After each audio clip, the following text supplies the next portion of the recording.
کلا، ہاں ہاں، لا تطع واسجد واقترب، اے نبی صلی اللہ علیہ وآلہ وسلم اس کی کوئی بات نہ سنیے، آپ اپنے رب کے حضور سجدہ کیجئے اور اپنے رب کے قریب تر قریب ہوتے چلے جائیے۔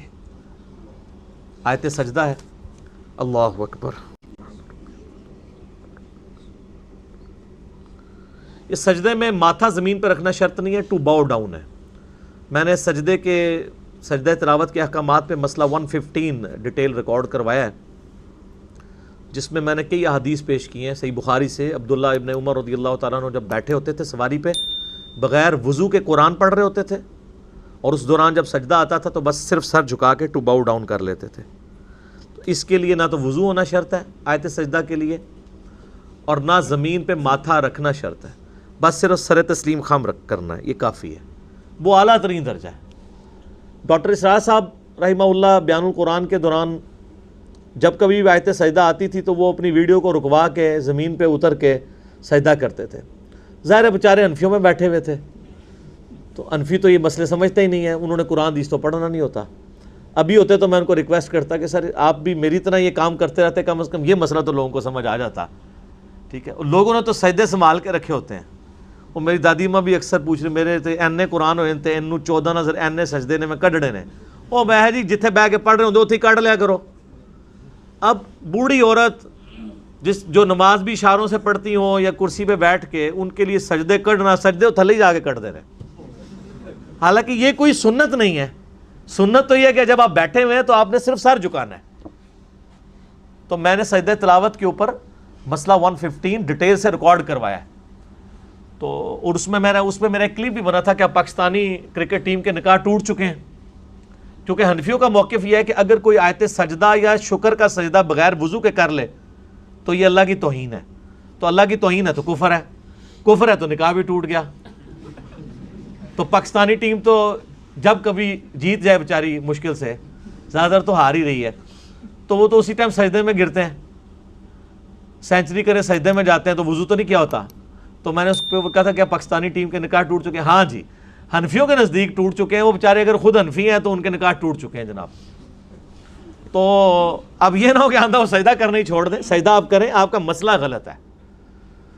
آیت سجدہ پہ سجدہ یا شکر کا سجدہ بغیر وضو کے ہو سکتا ہے۔ پوچھتے ہیں آج کل کرکٹ وغیرہ میں کھلاڑی سینچری مار کر زمین پر جو سجدہ کرتے ہیں، کیا یہ جائز ہے؟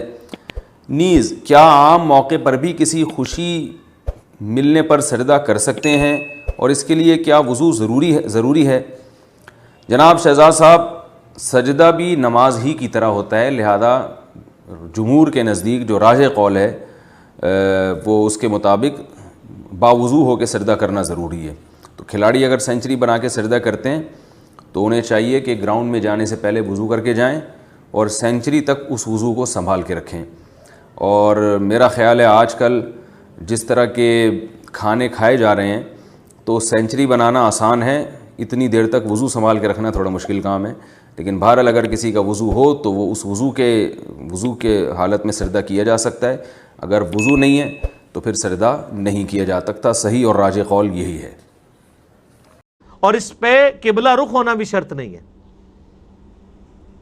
ٹھیک ہے، اس کو چھوڑ دیں۔ اس سے بڑی چیز ہے بخاری مسلم میں کہ نبی علیہ السلام صرف فرض جو ہے زمین پہ ادا کرتے تھے، باقی ساری نماز ایون وتر بھی اور سنتیں، جس کو سنت موقدہ ہم کہتے ہیں، ویسے حدیث میں تو نوافل ہیں، وہ اپنی سواری پہ ادا کرتے تھے، اور اس چیز کی پرواہ نہیں کرتے تھے کہ سواری کس طرف مڑ رہی ہے، یعنی قبلے کا اہتمام بھی نہیں کرتے تھے۔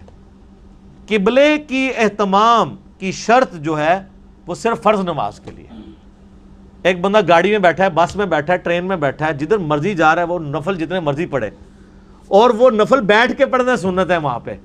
یہ نہیں ہے کہ آپ نے 4 بندوں کی سیٹ خالی کرانی ٹرین میں، پوری برتھ خالی کرا کے لوگوں نے مصیبت ہی پا دینا ہے، بیٹھ کے نماز پڑھے۔ اور ابو داؤد میں حدیث ہے نبی علیہ السلام جب اونٹ پہ بیٹھ کے نماز پڑھ رہے ہوتے تھے تو رکوع اور سجدہ سر کے اشارے سے کرتے تھے، بس صرف قیام کر لیا، رکوع کے لیے اس میں الفاظ ہیں رکوع کے لیے تھوڑا جھکتے اور سجدے کے لیے تھوڑا زیادہ، اور خود نہیں، صرف سر کا اشارہ۔ یہاں تو مسجدوں کے اندر انہوں نے کرسیاں رکھی ہوئی ہیں، وہ پورا سجدہ کرتے ہیں، یہ تو بدعت ہے، یہ کٹوائیں۔ سجدہ گاہ تو آپ سامنے رکھ ہی نہیں سکتے اس طریقے سے، بیٹھے ہوئے شخص نے جب نماز پڑھنی ہے رکوع اس نے یوں کرنا ہے اور سجدہ یوں، بس کمر بھی نہیں جھکانی، سر کے اشارے سے۔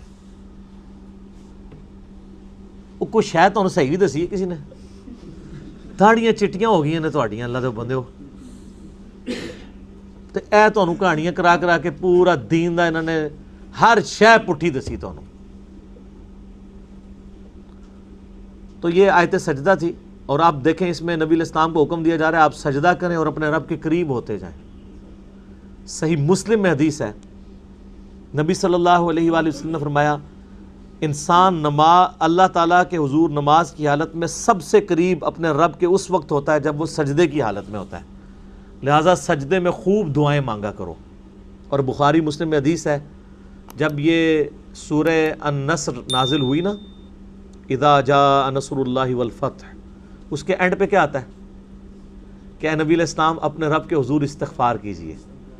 تو جب یہ آیات نازل ہوئی تو بخاری مسلم کے الفاظ ہیں آپ علیہ السلام رکوع اور سجدے میں سبحان ربی العظیم سبحان ربی الاعلیٰ کے ساتھ یہ بھی پڑھا کرتے تھے سبحانک اللہم ربنا وبحمدک اللہم اغفر لی، یعنی یہ دعا مانگا کرتے تھے۔ اور دعائیں بھی، آپ قرآنی دعائیں بھی مانگ سکتے ہیں۔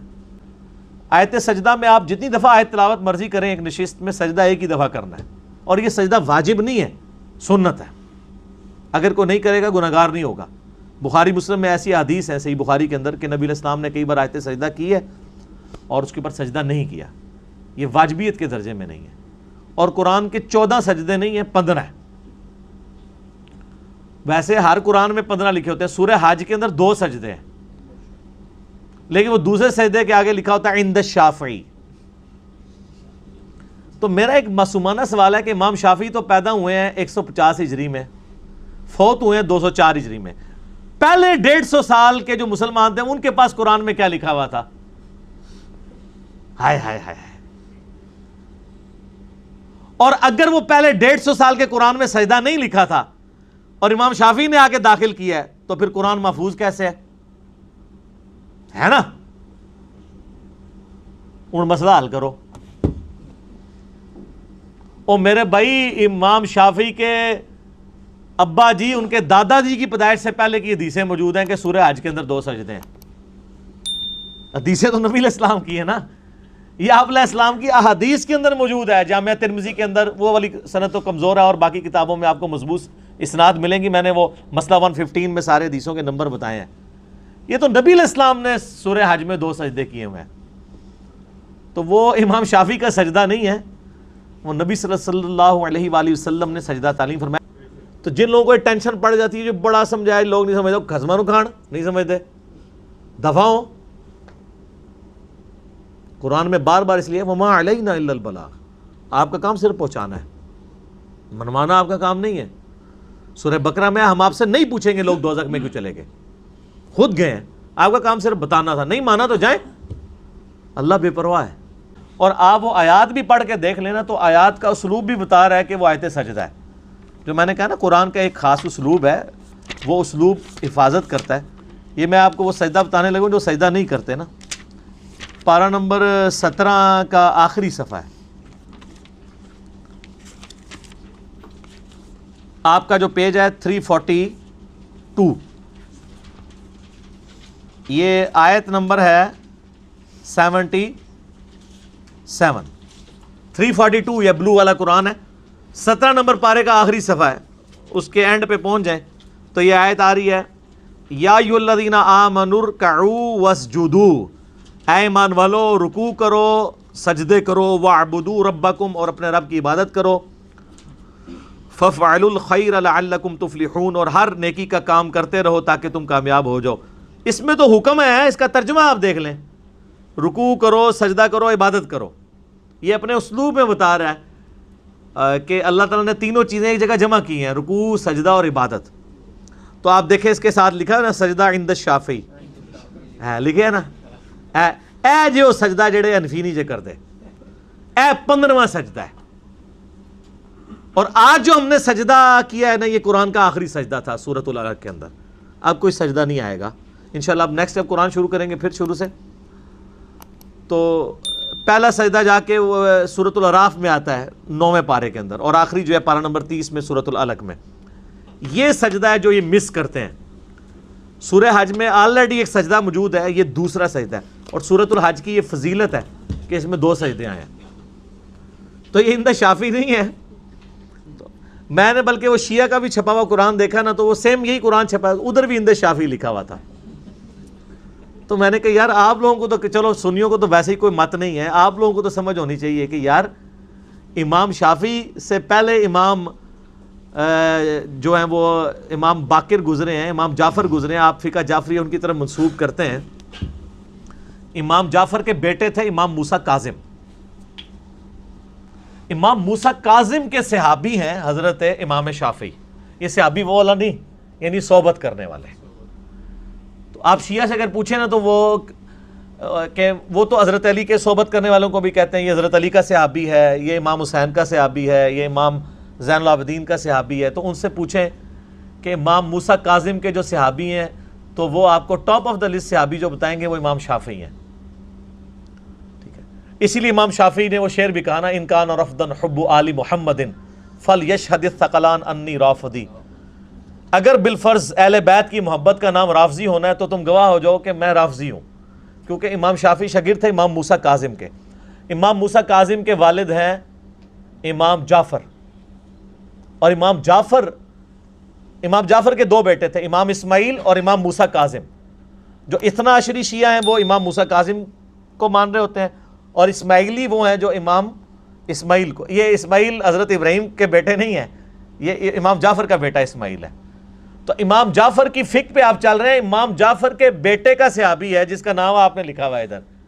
تو آپ فقہ جعفریہ میں بتائیں نا یہ سجدہ ہے کہ نہیں عند شافعی، اور اس سے پہلے بھی نبی علیہ السلام سے. ہر چیز کی کہانی چل رہی ہے بھائی جی. اب جب وہ کہانیاں ڈسکور ہوتی ہیں نا، وہ کہتے ہیں یار علی دے پٹھیاں گلاں کرتا ہے. میں پٹھیاں گلاں پٹھے کام تسی پا کے گئے ہو. میرا ایک یوٹیوب پہ کلپ بھی ہے، انجینئر محمد علی مرزا گندی مکھی. میرے پہ سوال آیا تھا کہ آپ جیسے مکھی گند پہ بیٹھتی ہے نا، آپ ہمیشہ گند پہ بیٹھتے ہیں. تو میں نے اس کا جواب دیا تھا کہ میں اس کو ایکسیپٹ کرتا ہوں، صرف یہ بتا دیں یہ گند پھیلایا کس نے تھا. میں تو اس گند پہ پھیل رہا ہوں نا. تو آپ کہیں کہ یہ گند ہمارے ابوں نے پھیلایا تھا، ہمارے بابوں نے، ہمارے بزرگوں نے. بس میری یہی کامیابی ہے، میں گندی مکھی باندھنے کے لیے تیار ہوں. آپ کہتے ہیں یہ سارا گند ہمارے بزرگ کر کے گئے تھے، تو میری یہی تو کامیابی ہے. یہی تو آپ کو منوانا چاہتا ہوں میں کہ گند انہوں نے کیا تھا. تو لوگ پھر مجھے گندی مکھی نہیں کہیں گے، وہ کہیں گے گند تو آپ کے بزرگوں نے کیا. یہ تو صاف کر رہا ہے اللہ کے فضل سے. اللہ تعالیٰ سے دعا ہے جو حق بات میں نے کہی